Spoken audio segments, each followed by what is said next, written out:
கர்த்தருடைய பரிசுத்த நாமத்துக்கு மகிமை உண்டாகட்டும். இன்றைக்கி ஒரு வார்த்தையை பார்க்கலாம். சங்கீதம் 92:12. நீதிமான் பனையைப் போல் செழித்து லீபனோனில் உள்ள கேதுருவைப் போல் வளருவான். அப்போ நீதிமானை எதுக்கு ஒப்பிட்டு சொல்கிறாருன்னா, பனை மரத்துக்கு ஒப்பிட்டு சொல்கிறாரு. லீபனோனில் உள்ள கேதுரு மரத்துக்கு ஒப்பிட்டு சொல்கிறாரு. அது எப்படி மரத்துக்கும் நீதிமானுக்கும் என்ன சம்பந்தம் அப்படின்னு கேட்டிங்கன்னா, மரம்ன்றது ஒரு வருஷம் 10 வருஷம் 5 வருஷம் இருக்கிறது இல்லை.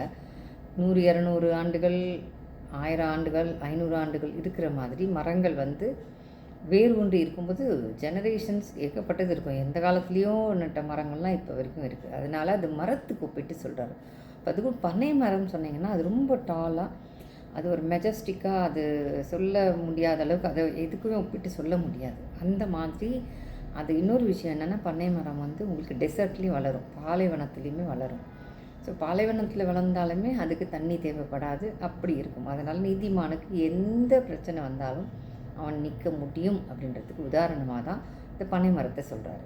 அதே மாதிரி 7வது வசனம் 92 சங்கீதமில் பார்த்தீங்கன்னா, துன்மார்க்கன் புல்லை போல தழைத்து அக்கிரமக்காரர் யாவரும் செழிக்கும் போது அது அவர்கள் என்றென்றைக்கும் அழிந்து போவதற்கே ஆகும். அப்போ துன்மார்க்கரை பற்றியும் அதில் சொல்கிறாரு. ஆனால் புல் மாதிரி இருப்பார்னு சொல்கிறார். ஆனால் துன்மார்க்கரும் செழிப்பாங்களாம்.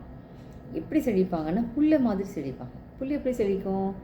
ஒரு மழை அடித்த உடனே கடகடகடன்னு பசுமையாக புல் வரும்போது பார்க்கவே ஆசையாக இருக்கும். ஆனால் வெயில் வந்த உடனே காஞ்சி போயிடும். திருப்பியும் அதுக்கு லைஃப் நிலையே கிடையாது. அதன் மாதிரி தான் செழிப்பு துன்மார்க்கருக்கு வரும். ஆனால் அது நிலைன்னு இருக்காது.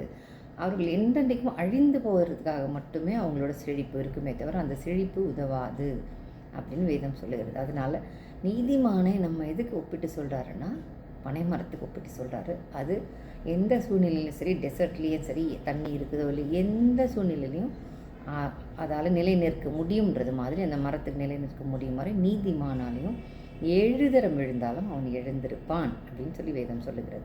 அதனால் நீதிமானுக்கு ஒரு கேடும் வராது அப்படின்னு வேதம் சொல்லுகிறதுனால தைரியமாக இருப்போம். சரி, யார் இந்த நீதிமான் சொல்லிகிட்டே இருக்கீங்களே, நான் இல்லை அப்படின்னு நினைக்கிறியா? இல்லை, உங்களை தான் சொல்கிறேன், நீங்கள் தான் நீதிமான். ஏன்னா இயேசுவின் ரத்தத்தினால கழுவப்பட்டு இருக்கிறீங்களா? ஆண்டவரை தெய்வமாக ஏற்றுக்கொண்டு இருக்கிறீங்களா? நமக்காக அவர் சிலுவையில் மரித்தார், பிதாவானவர் அவரை உயிரோடு எழுப்பியிருக்கிறார்னு நீங்கள் ஒத்துக்கிறீங்களா?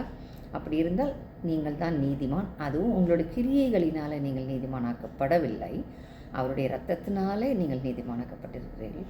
இயேசு கிறிஸ்துவை நம்புகிறவர்களை அவரே நீதிமானாக மாற்றியிருக்கிறார். இது நம்மளோட முயற்சியில் நம்மளால் முடியாது, இது அவருடைய ஈவு. அதனால் தைரியமாய் கிருபாசனத்தை வாங்க.